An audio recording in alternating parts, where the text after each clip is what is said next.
Over the past few days, Winter Storm Fern moved across Texas, bringing ice, cold temperatures, and the kind of conditions that used to trigger real concern about grid reliability. Welcome to the Energy Capital Podcast, where we cover the decisions, data, and debates shaping the Texas grid and the energy future. I'm Joshua Rhodes, and I'm joined today by Matt Boms. This episode is a reaction roundtable to Winter Storm Fern and what the grid actually did under stress. Matt and I walk through what happened operationally, where outages occurred and why, and how ERCOT system performance this time compared to past winter events. We focus on what held up, what still needs attention, and where public narratives about risk no longer match the data. We talk about the role of weatherization, forecasting, and resource mix, and why Fern matters as a real-world check on changes made since 2021. Not everything worked perfectly, but this storm offers concrete evidence about what investments and reforms are paying off and which questions remain open. You'll walk away with a clearer, calmer understanding of what Winter Storm Fern tells us about reliability in Texas right now. Let's get into it.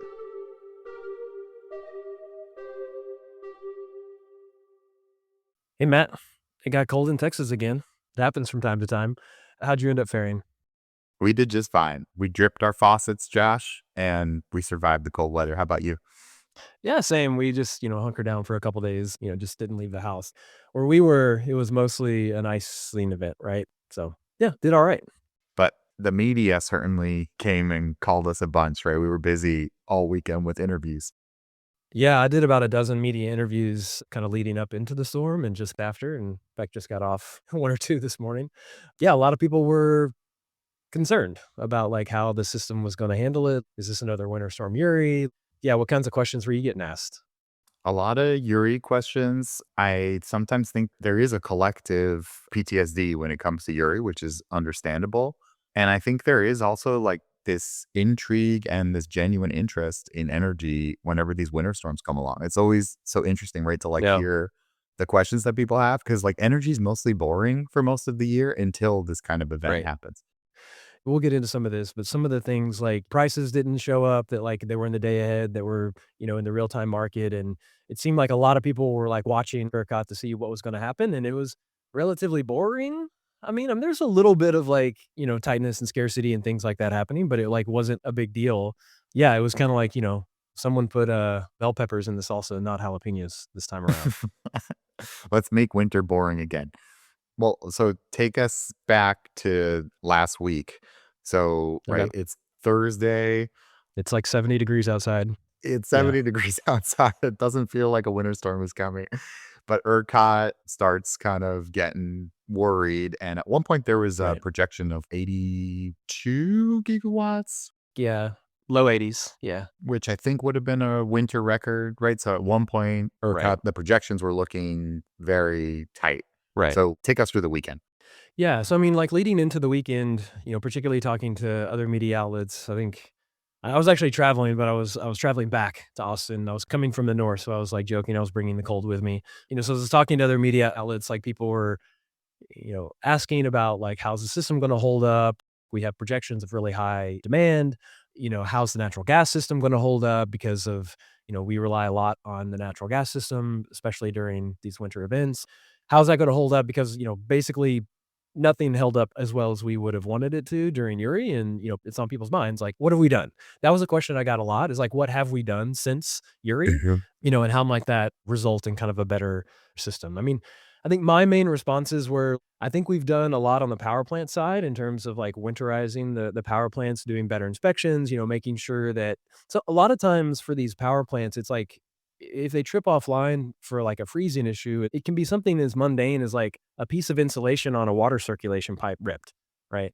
And then a wind chill comes along, freezes the water, and then, stops the flow, and then the plant has to go offline. And so it's not, spectacular reasons necessarily, but I think we've done a better job in terms of, going after that.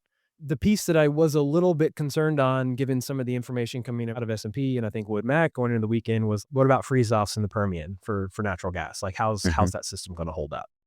Yeah, that was worrying. And there were a lot of questions from the media as far as what has changed since Winter Storm Uri. And Mhm. like the first part of that is absolutely the winterization efforts. And like I think Texas deserves a lot of credit for how far it's Yeah. come since then. A lot of that was reactive, right? Like back in the 2021 legislative session. Right. But the other piece is all the generation that we've added since then, right? Like Yeah. Governor Abbott was on Fox News talking about we've added 40 gigawatts of new generation since Winter Storm Uri, and most of that has been solar and batteries, right? So like that was also the Yeah. huge story over the weekend that shouldn't be Right. overlooked.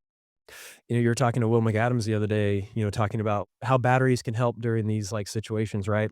One of the things that, happened during that fateful kind of 15-minute window, like on February 15th for Uri was you had power plant tripping offline after power plant tripping offline after power plant tripping offline, and the frequency is declining. And then some of the other power plants are tripping offline because the frequency declines fast and all these other kinds of things. That was one of the things, we had way more batteries on the system that can respond to that stuff so quickly now. And so they could really kind of step in if they were needed. And I mean, luckily they weren't in that respect to like arrest frequency decays in the system to stop us getting into an emergency event. But we had a lot more.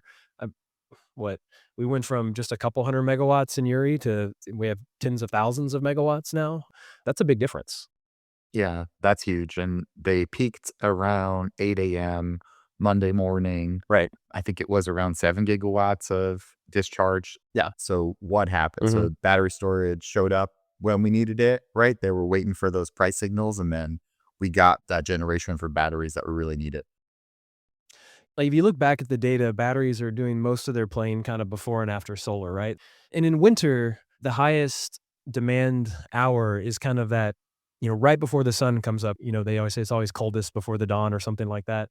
And that's what it is. Like, it's the coldest outside before it starts warming back up. People are waking up, generally getting ready to go about their day, making breakfast, getting the kids ready for school, all this other kind of stuff, right? And so you're using more energy to do that. And in our system, that's kind of right before, the 30 plus gigawatts of solar that are going to, come onto the system later in that day. And batteries are just kind of like, picking up that morning ramp, that kind of slack there. And then they hand it off to the solar as they did on Monday. So prices were really high during that couple hours because it's tight, but that's what, batteries are great at. And then the prices, went way down. I mean, it was a pretty big swing. I mean, batteries, yeah, went from discharging, thousands of megawatts to charging thousands of megawatts just in a couple hours, right? Because like we had so much extra energy on the system that, prices were negative. And, we see that even in the summer, like batteries, kind of play that morning ramp and then that kind of afternoon. Another thing is like we do use a lot of natural gas generation, particularly in the wintertime. You want to speak to some of the, what were the expectations out in the Permian and kind of how did things like line up in terms of getting gas from, where we produce it to where we want to consume it? Yeah, and obviously the gas supply issues were a big concern back during Winter Storm Uri.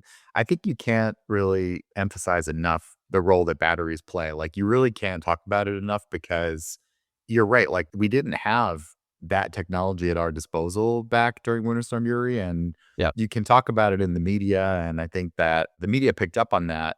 But to see it play out in real time on Monday morning was pretty spectacular as far as what you said. The grid was looking tight and the price differential as far as batteries really like flattening those prices during a really critical hour for Texas, like that was huge. Mm. I think the other piece also, Josh, is like we had that podcast with Will McAdams, and he spoke about how you could also look at batteries as a reliability tool that like Yeah. utilities in Texas aren't allowed to just have batteries sitting around because then that would turn them into generators, right? And they can't, the TDUs in Texas are not allowed to dip their toes in generation.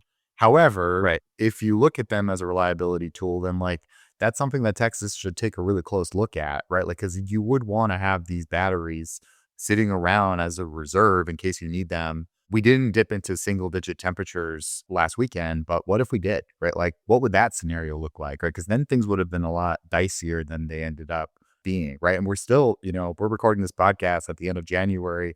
There's still plenty of time left this winter, and we may very well see another winter storm before the winter is. February is not here yet. Exactly. Yeah. So maybe do you think we have to look at alternatives? Like, do we have to take kind of battery storage more seriously and look at kind of even a bigger build out to try to prevent the next grid emergency? I mean, it depends on what service they're kind of playing, right? I mean, you talked about them not the people who own the wires can't own the power plants, right? And that's been a separation of our market for market power issues and other types of things, right?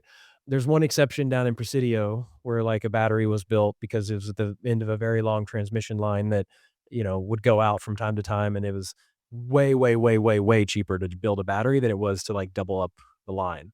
And so there is some precedent for that, but in other parts of the system that are more, connected, I do think we need to take a look at like how do those assets participate? Because batteries, they do kind of eat their own lunch, right? I mean, they buy low, they sell high when they're doing arbitrage. And so like there is like an optimal amount of, saturation, I guess, that we'd want to see. And so like if we're going to use them for reliability assets, like we probably need to also be clear about how much, can they play in kind of the energy market. That was another thing that, every time we have one of these events, you get people posting images of like the ERCOT website or like, grid status data or whatever showing, oh, prices are really high in ERCOT right now. And it's like, yeah, that's a feature, not a bug of the system, right? Like if we're going to have an energy only market, we have to let the prices go high from time to time. Now, we don't want it to happen all the time, but, from time to time, that's what, sends investment signals into our market. And so if we constantly suppress those over and over and over again, there'll be less of an incentive like, to build in our market. So, I think we have to make sure that we keep that market signal out there, just so that we can have the dynamic market that I think a lot of us like to play in. But Matt, part of the reason why like we didn't see some of those like high prices is it looked like demand like just didn't show up on Monday. Like what was going on there? I think what I had seen is that, first of all, the storm really didn't compare to Winter Storm Uri, right? Like the temperatures didn't drop quite as much. The duration of the storm was shorter, right? So, like a shorter storm that's less extreme, Yeah. I think played a key role. And then, like the school closures and folks working from home, like that's also a huge factor, right? Virtually no one in Texas was out on the road on Monday Yeah. morning. Yeah, Texans on Ice isn't a great show to watch. I saw a few episodes of it this past storm, and not great. Yeah, so that I think that was definitely part of the reason why, it didn't peak quite as much as ERCOT was forecasting. And then the other piece, Josh, is like we're about to release an episode with Kurt Heim from Daikin, and the whole resistance heating problem was really like on display over the weekend, right? Yeah. There's about 12 gigawatts of resistance heating on the grid right now in Texas, right? Ooh, that's a lot.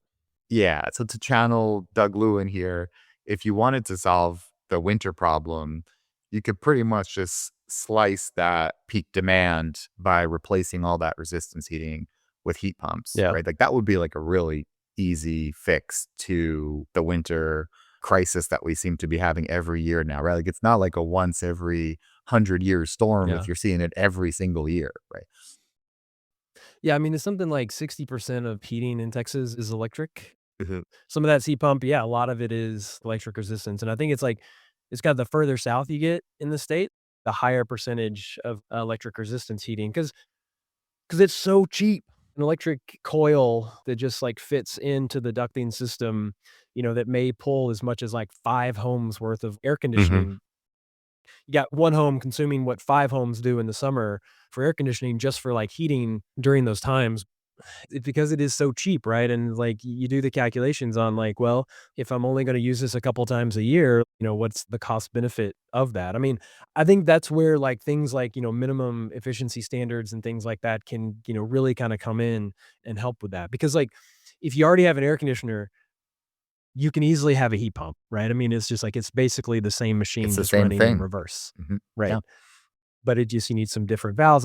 Obviously, you can't take your existing air conditioner and turn it into a heat pump.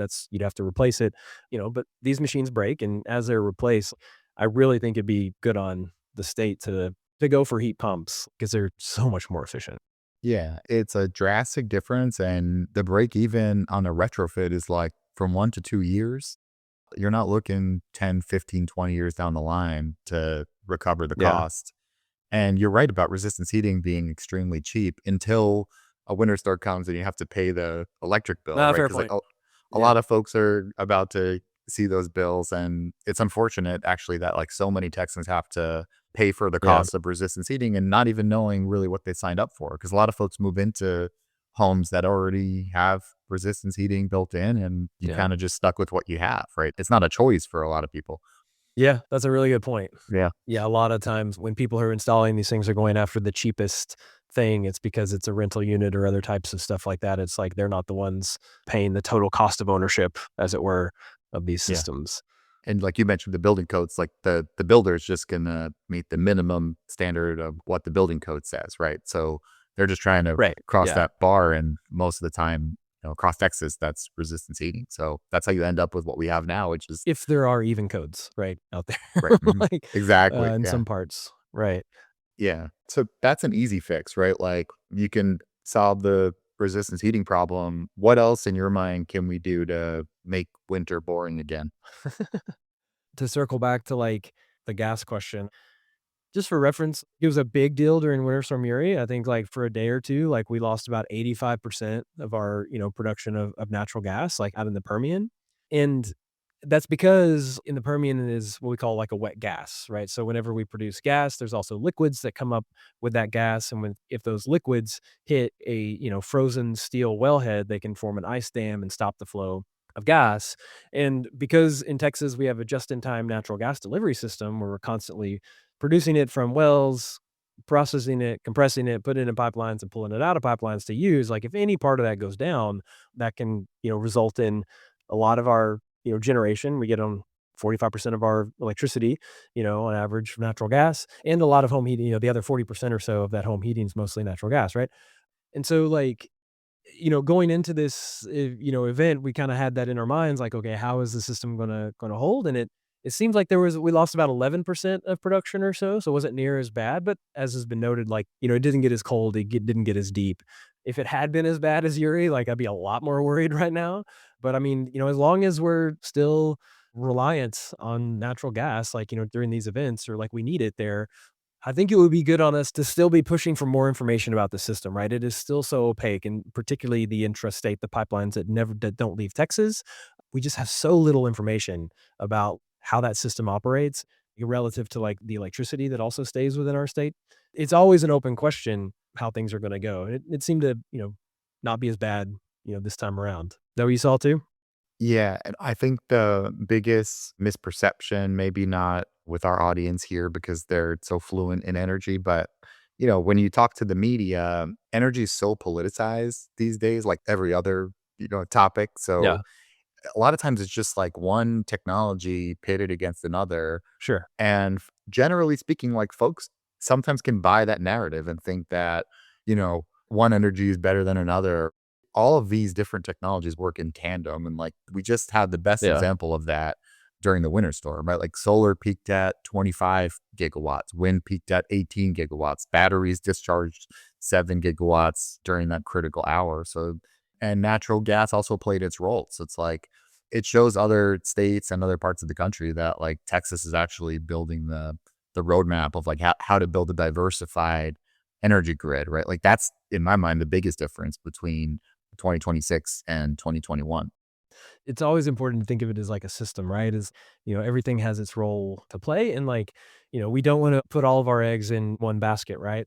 Because we've made that mistake before. Like if you go back to the 1970s, like we got a lot of our electricity from oil at that point in time. And then we had the twin energy crises of the 70s, the price just skyrocketed, right? So we're like, oh, we don't really want to be on oil anymore for both transportation and electricity, right? For all of Mhm. our energy inputs. We've had issues where like we thought we were running out of natural gas and we were building natural gas import terminals. And then we figured out hydraulic fracturing. Now we're like exporting it to the rest of the world and all these other kinds of stuff.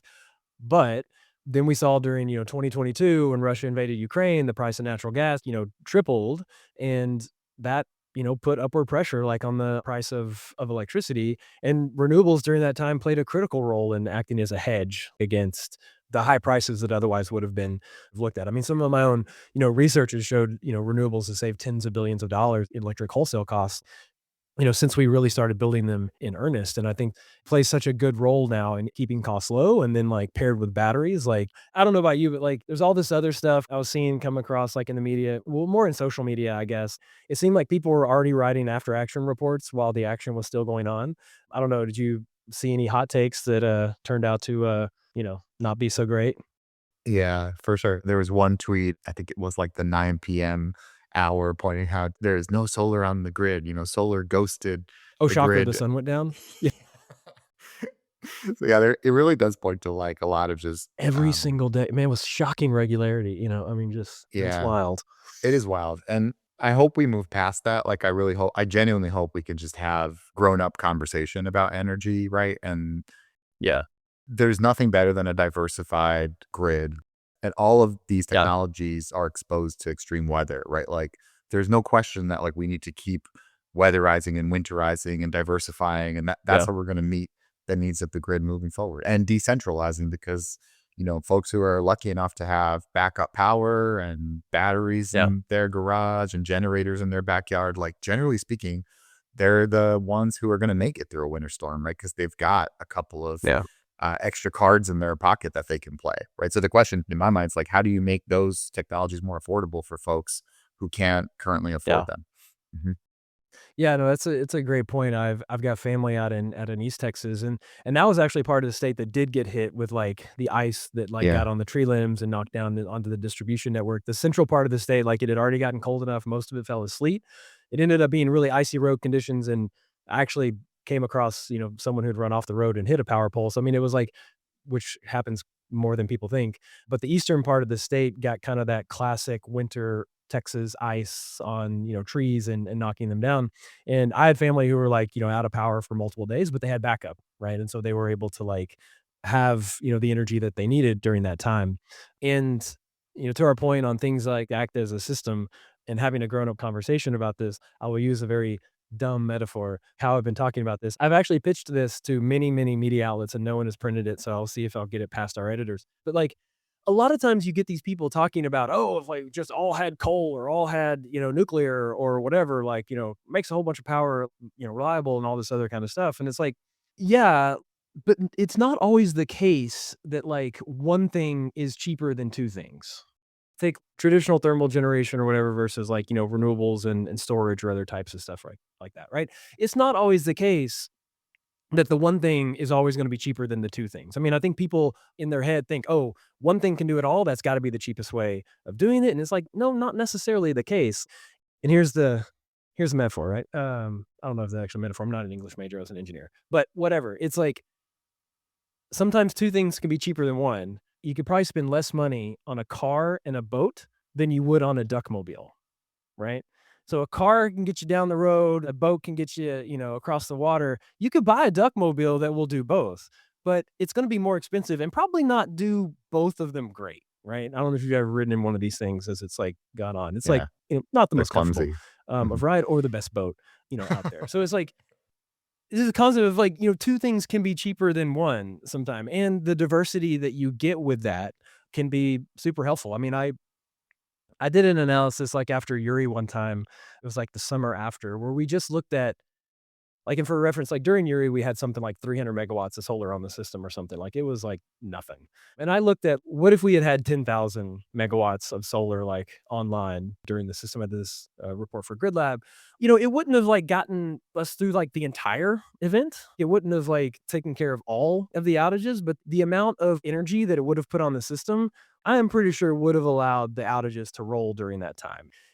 During Uri, if you had just lost power for like 4 hours here and there instead of 4 days, I was one of them who did. That was a much different experience, right? Like the power's on, for, get the kids down or whatever, warm the house back up, keep the fridge going, all this other kind of stuff. That's a much different experience than, 4 days without power. That's one of the things, like, since we don't have to rely on a fuel chain, to get fuel to things like, wind and, solar, that's resilience, right? If you're not having to rely on those two things, you can, you just have, fewer points of failure. I mean, I think that can be helpful. Now with batteries, it makes it even better. Yeah, absolutely. Yeah, I love that you're getting fired up about this, Josh. Like that we've got the Swiss Army knife right It's the now. duckmobile, man. It's the Yeah, duckmobile. the I get it. duckmobile. And then, like, my answer to folks who get really excited about nuclear or hydro or geothermal or fill in the blank, yes, like a yes to all of that. Like, we need all those technologies to come do business in Yeah. Texas. Like, we've got an open, competitive market. So, if you think that you can come make money here, then by all means, right? Like, that's what we're seeing. And that's like the single reason why Yeah. when folks are like, well, why is Texas leading the country in renewables? Because it's our competitive free market. That's the answer. Like no one in the Texas government decided one day that we need more solar and batteries. It just happened because this is a great place to do business. I do think, though, it's worth mentioning what happened over the weekend with DOE issuing a Oh, yeah. special order. We didn't touch on Yeah, that. right. I think it's worth having a conversation because it's part of this like open question of Yeah, SB6 and data centers and how ERCOT is going to treat large loads moving forward. And I want to yeah, get your take on that. And I also like, from my perspective, it still feels like residential customers don't have the same rights that large industrials do. And I think that's something yeah, that needs drastic change, right? Like, and I think ERCOT's looking at a residential demand response program, yeah, but that's something that makes my blood boil when we're in the middle of a winter storm and like normal Texans don't have I mean, they can certainly like turn down their thermostat, their thermostat a few degrees and they'll save money by doing yeah. that. But there's no like residential demand response program that gives them some financial incentive to do that, right? One of the things around particularly that order and, like, it seems like those come around as well, like, every time we get one of these winter storms. It's kind of one of those things, like, you're talking to folks who would have been impacted by it. They're kind of like, they have no idea, like, how this is actually gonna happen, right? It's like the order was about using backup generation at large loads to offset usage if we had gotten into, energy emergency alert level 3, right? And there's 5 levels that you go through before you get to EA3, and, like, we never even got past the first one, right? We just never even got, to that point. But there was a whole lot of confusion around, okay, like, typically when ERCOT, like, ERCOT is dispatching power plants, right? They're turning them off, they're turning them on, they're doing the other kinds of things. Like, ERCOT doesn't have control over backup generation at, like, large loads, right? And so it's like, are you just gonna call someone on the phone and have them turn it on? Like, this is not it's not the normal operations of kind of how this thing goes. There's a lot of uncertainty as to, like, how this thing would have been implemented, what would have been done. It comes to the bigger point of during a crisis is not the best time to be making policy. If you want this to be a thing that we look at, we need to have a cool, collected, calm conversation about how that's gonna look outside of the sky might be falling times, right? Because you're just not gonna make the best decisions. You're worried cool heads might not prevail, like all these other types of things. And to get to your point on, like, the residential side, yeah, it's like we need to work on that program before we get into, like, emergency situations. And I agree with you. I think we need it. People need the ability to do that, to offer the resources that they have, but, like, during an emergency is not the time to do that, right? It's like we Yeah. we need to do that, while we can think about it, then be ready for whenever these emergencies come around. Completely agree. And this is not a criticism of ERCOT by any means, because Pablo and the ERCOT leadership, I think, has done a great job at looking at new innovative solutions that they can bring to the table. Like Yeah. they brought the residential demand response program to the table and tried Yeah, to right. get it done before the winter season, right? Like their goal was to get this in place before the winter time. And I think there wasn't enough agreement from stakeholders to make it happen. Like I sincerely hope that it'll be in place by next winter. Yeah. There's a lot that needs to happen to get those kind of policies in place. But if you can, again, it's 12 gigawatts of resistance heating, right? So if you can crack that through, if you can even wipe 5 or 6 gigawatts off, right? If you can solve half of the problem, then Yeah. that will be huge progress for the state, right? And I think there But there what's the can next step absolutely, you'd like to see in that? Like, what's the next step you'd like to see towards that? in my mind, in like the resistance heating problem, I think you can solve it through market-based solutions. Like, I don't think Texas is ever going to be a state that mandates a technology. Like, I think that you can bring in Yeah. heat pumps through just smarter market design, right? Like through building our homes and Mm. businesses in a smarter way.